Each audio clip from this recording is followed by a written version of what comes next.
She's Jazz. She's smart. It's the Jazzy Report on the D.L. Hughley Show. A group of international fraudsters have mounted an immense attack on unemployment systems, siphoning millions of dollars that were intended to avert an economic collapse. According to federal authorities, the attackers used detailed information to file claims on behalf of people who had not been laid off.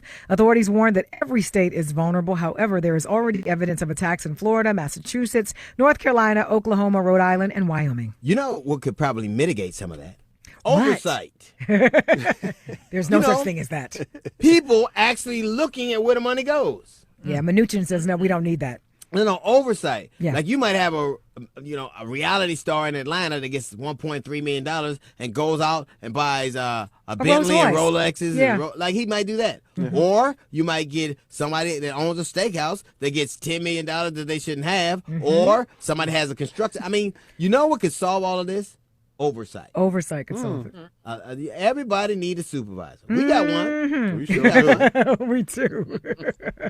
Everybody needs somebody going, can I see you for a minute? Yeah. Everybody. Yeah. So a study has found that women who enjoy 2 or 3 cups of coffee a day have less body fat than those who drink less or none at all.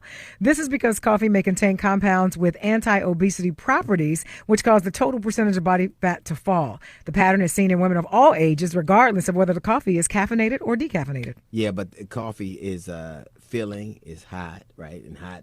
Well, some people like iced coffee, so but it doesn't matter. It has and one caffeinated, I know, does satiate your appetite, right? It does. Mm-hmm. Like people, like models, you'll see them. They'll drink a lot of coffee and smoke cigarettes. Well, it also speeds up your metabolism because of the caffeine. Yep. So yeah. So models, they'll drink coffee and they'll smoke cigarettes and shoot heroin. That's not what I'm recommending. I'm just saying. So that's thin. That's what I mean. We don't want to. I mean, I'm just saying what they do. I have to balance these things out. Yeah. Well, okay. Practice a little bit more on that, okay? Yes, ma'am. So Hong Kong has a new flavor of ice cream. It's called tear gas. Yeah. The shop's owners said the main ingredient is black peppercorns, which is a reminder of the pungent, peppery rounds fired by police on the streets during the months of those demonstrations last year. The flavor is a sign of support for the pro-democracy movement. Prior to social distancing regulations, the shop's owner says that he sold about 30 scoops a day. So what is it called? It's called tear gas. I know in America it would be right next to the Rocky Road. I know that. That's true. Yeah, that'll sell real good here. Man. Just put that in the black community. They'll be like, hey, this is for me. I like this. My eyes burn and I feel like I can't make bail. Tastes like a party. Tastes like nostalgia. Thank you for that Jazz report. So Horace Grant is saying that Michael Jordan is a liar and he called him a snitch. Now here's what I will say.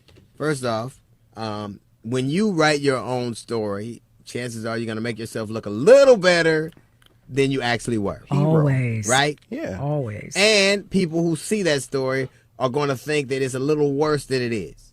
Right? Yeah.